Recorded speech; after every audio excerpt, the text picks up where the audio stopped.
पूरी दुनिया में मशहूर, भारत की सबसे बड़ी और पुरानी, राष्ट्रीय और अंतर्राष्ट्रीय पुरस्कारों से सम्मानित नौटंकी लोक संगीत की पहचान गंगा प्रस्तुत करते हैं अपनी नई नौटंकी।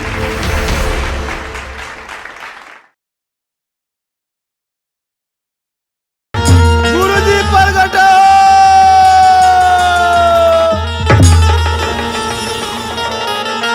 बोलो चेला, किस लिए मुझे याद किए हो?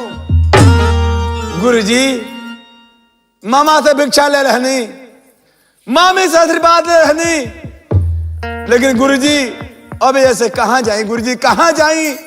हमारा दिमाग काम नहीं करता, हम कहां जाएं गुरुजी? तुम ये जानना चाहते हो कि यहाँ से कहाँ जाना है? हाँ गुरुजी। देखो चेला, यहाँ से तुम अपने माँ के दरवाजे पर चले जाओ, माँ के दरबार में जाना और अपने माँ से भिक्षा लेना, लेकिन भिक्षा लेने से पहले तुम अपना परिचय मत देना। यदि तुम परिचय दे दिया तो तुम्हारा योग सफल नहीं होगा, इसलिए तुम पहले अपना परिचय मत देना। ठीक बा गुरुजी, रवा कहे अनुसार अपना माई से भिक्षा ले ले, लेकिन हम अपन परिचय ना दे। लेकिन गुरुजी घर से निकलने कुछ दिन हो गई। गुरुजी बोलो चेला, माई के सामने कैसे जाए गुरुजी, कैसे जाए? देखो चेला, अपने माँ से मोह माया दूर कर देना। यदि तुम अपने माँ से मोह माया रखते हो तो सोच लो तुम्हारा योग सफल नहीं होगा। ठीक बा गुरुजी, रवा कहे अनुसार माई से भिक्षा लेबे, अवश्य जाए हम। बोला तनी गुरुजी। जाओ चेला, तुम्हारा यात्रा मंगलमय हो।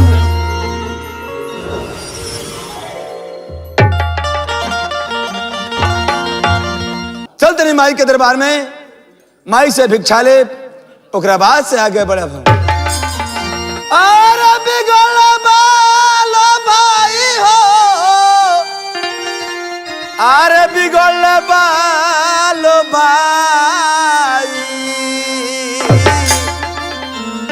रहिया में दुनू जाना, अरे बिगड़ बालो भाई, रहिया में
चुन खाई हो रामा मछरी चुन चुन खाई नदी किनारे सुअर मर गए मछली चुन चुन खाए ए भाई मछली चुन चुन खाए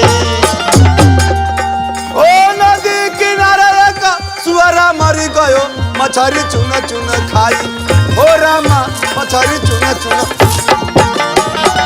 ताही मछली का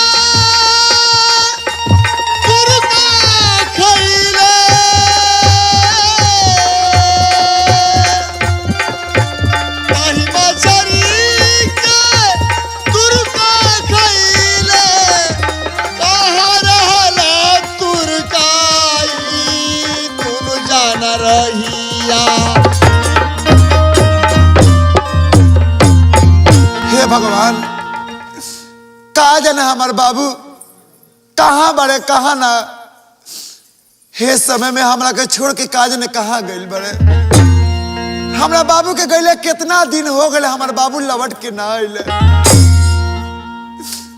हे दरवान दरवान बोला तनी मतवा खुशी रहा बाबू खुशी रहा का हो हमरा बाबू के कोनो पता लागल ह हम कहाँ से पता लगा ऐसा समय हो गए भाई क्यों हमारे साथ नहीं खे दे अब बताई ना हमारा एगो दरबारे सांस नहीं मिलो हम कहाँ कहाँ जाए अच्छा बाबू तनी लौड़ी सन के बुलावा लौड़ी को बोलाई ए लड़ूरी लड़ूरी रे अरे बाप रे बाप अरे रह दे सब हमने कहा नहौरी बनी जा हौरी हाँ हम लौड़ी कनी रे हम लहौरी ना कनी हौरी ना कर माता बोला जैसा गोला तरिए मातावा खुशी रहो बाबू खुशी रहो कहा मतवा काहे के बोलाव नहीं है ए लौड़ी बोली मतवा अरे सुनबे तो सुनबे रे लौड़ी कोई कोई है मातावा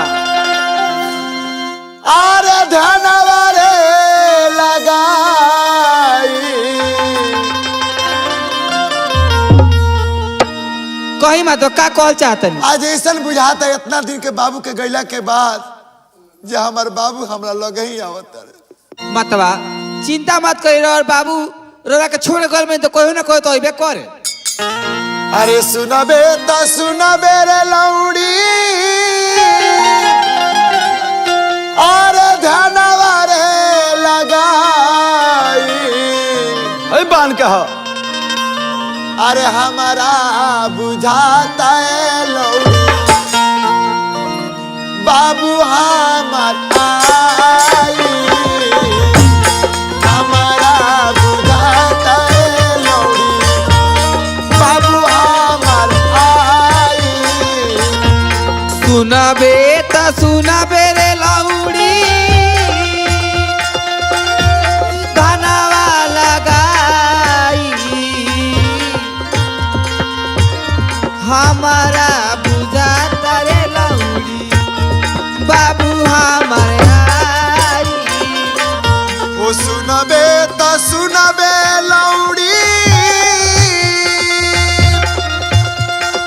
अरे धनवा रे लगाई हमारा बुझाता है लौड़ी हमारा बुझाता है लौड़ी बाबू हमार आई हमारा बुझाता रे लौड़ी बाबू हमार आई चली मतवा बैठी बैठाओ सब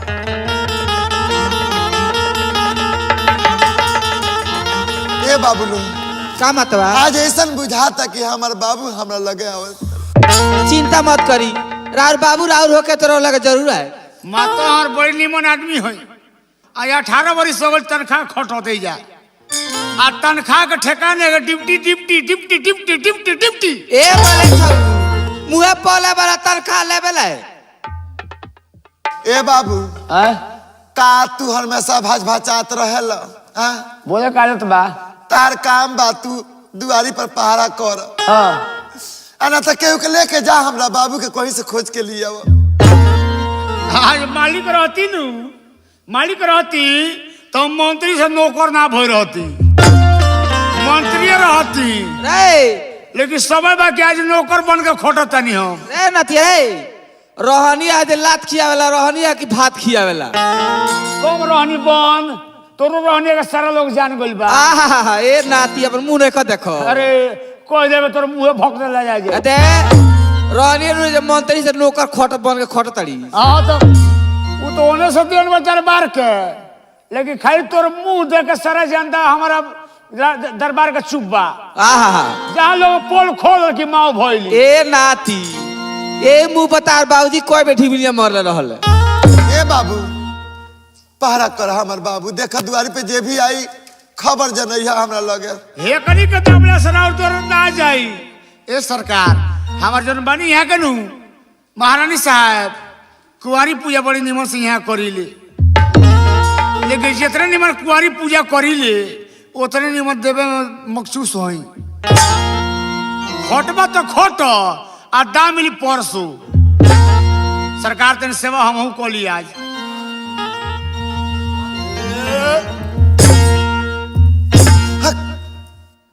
अब कहा तोरा के ये बोलौनी है दबिया से तोर हम जाई। दोसरा मुसीबत में बानी मले छौ तू इथी करता रह कहते एक है दबनी कि वो ये पहुंचनी। जो देख जो पहरा कर जो। हाँ तू ही बानी हम तू ही बानी। Hello Niranjan, hello Niranjan. आर सबके नगरिया जोगी हो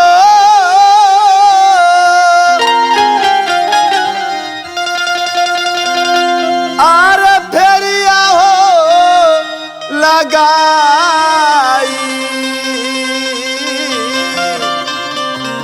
तारा दुअरिया ए माई हो आर जोगी कयाई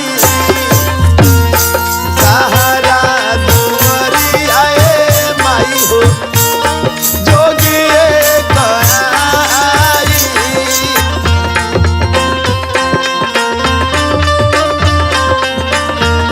सबका दुआरिया ए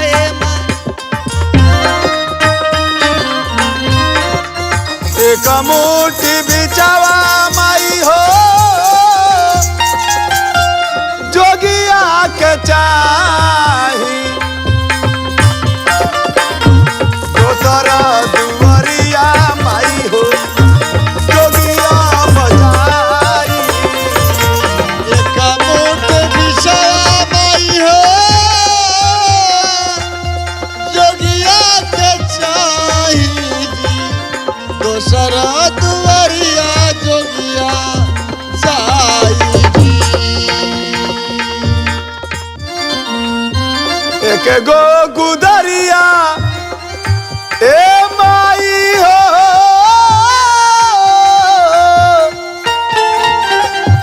जोगिया के चाही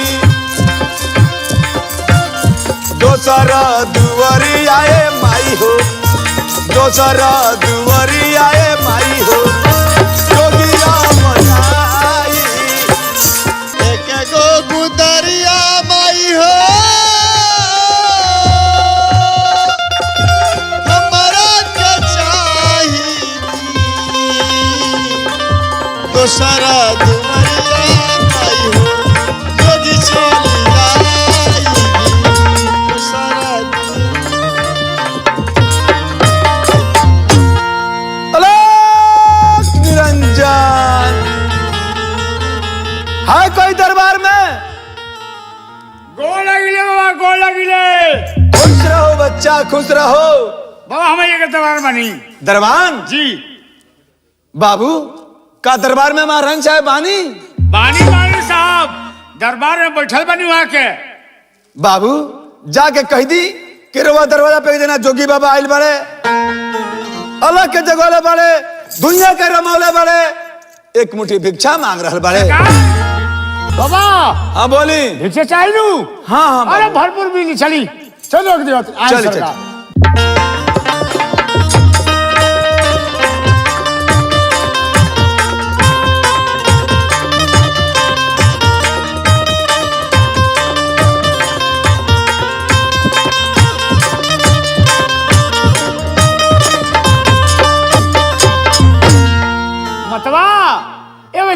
आए बनी रुआ हाथ से भिक्षा लेवे के चाहता नहीं। बाबा गोड़ लाए तनी खुश रही माताजी। माताजी बहुत नाम सुन कर वह दरवाजा पायल बनी माताजी। माताजी रो अपना हाथ से भिक्षा दी माताजी। अब भिक्षा दे हमरा के विदाई करी माताजी। जरूर बाबा भिक्षा रवा जरूर मिली, लेकिन बाबा इब्राहिम बड़ी मुसीबत में बानी। माताजी कहाँ रोए लगली जी? बाबा क्यों सब रोए लगता रही? ए बाबू हमरा दुख पड़ बा के रोई। माताजी दुख हर एक इंसान पर पड़ेला माताजी। बाबा हम बड़ी मुसीबत में बानी, ही मुसीबत हमार दूर करी रहो बाबा।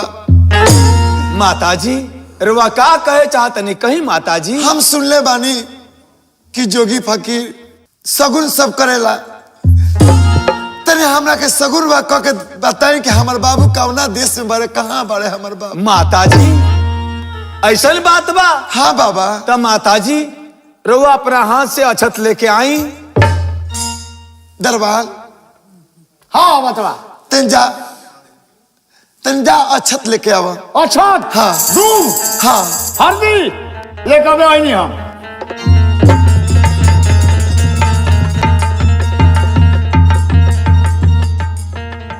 सरकार सब अछत हल्दी दूध में बा। ठीक बा बाबा। माताजी बैठी जाइए। बैठी माताजी।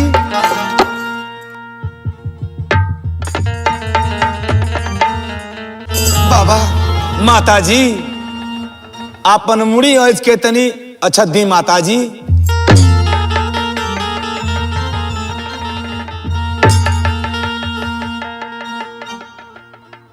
माताजी हाँ बाबा। रुआ हाथ के अछत बताओ तक राव लेके जाना बाबू रहले। हाँ बाबा। हाँ जेकर नाम बिरजा भार रहे। हाँ बाबा। माताजी गौन करा के अइले, ओकरा बाद अपना मामा के यहाँ चल गईले। हाँ बाबा। हाँ ये बात है। ओकरा बाद रुआ लगे ना अइले। ना हमार बाबू लवट के ना आइले। माताजी रार बाबू आवत रहे। बाबा हमार बाबू आवत रहे। देखी रार बाबू होता आवत कहाँ हमार बाबू होते रहे? देखी कहाँ हमार बाबू होते रहे? के ना हमार बाबू होते रहे? कहाँ हमार बाबू होते रहे? कहाँ?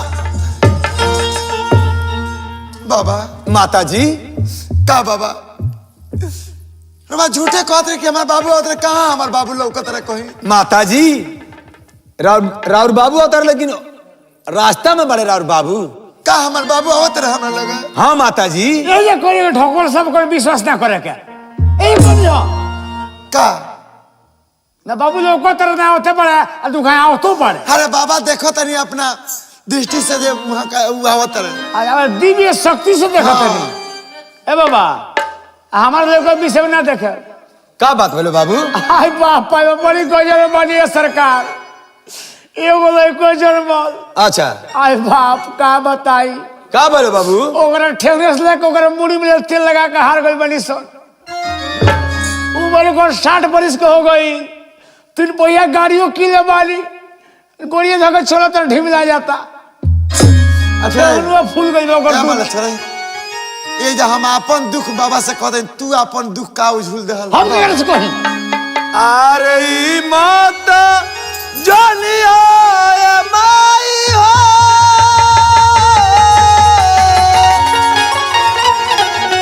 अरे बाबू तोहर आइला बारे। बता देखी बाबा का कहता नी। अरे दसवा पेरियाला बाबा दादी।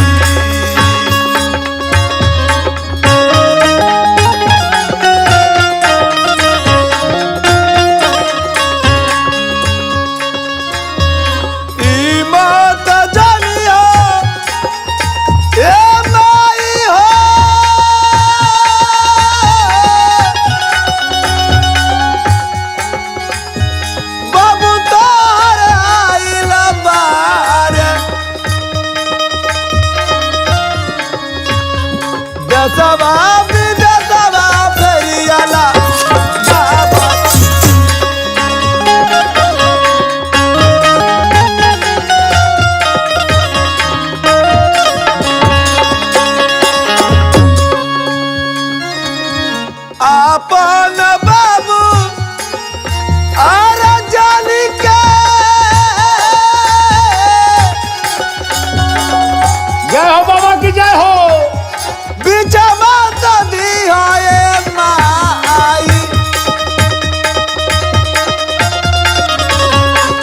देशवा विदेशवा फेरियाला गावता।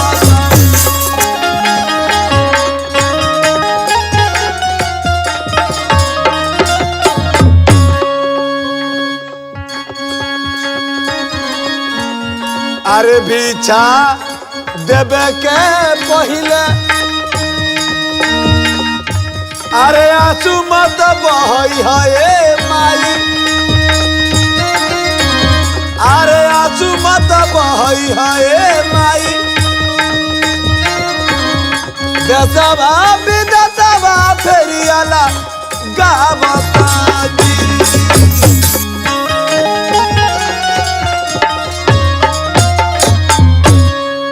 माता जी, हाँ बाबा, आपन बाबू जान के हमरा के भिक्षा मत दे माता जी। हाँ बाबा, रवा तो महतबा मानी, जोगी बानी, रवा का हम अपन बाबू काहे माने जाए। माता जी हमरा के भिक्षा दी माता जी, अभी कई गो दुआरी पर हमरा जाए के बा माता जी।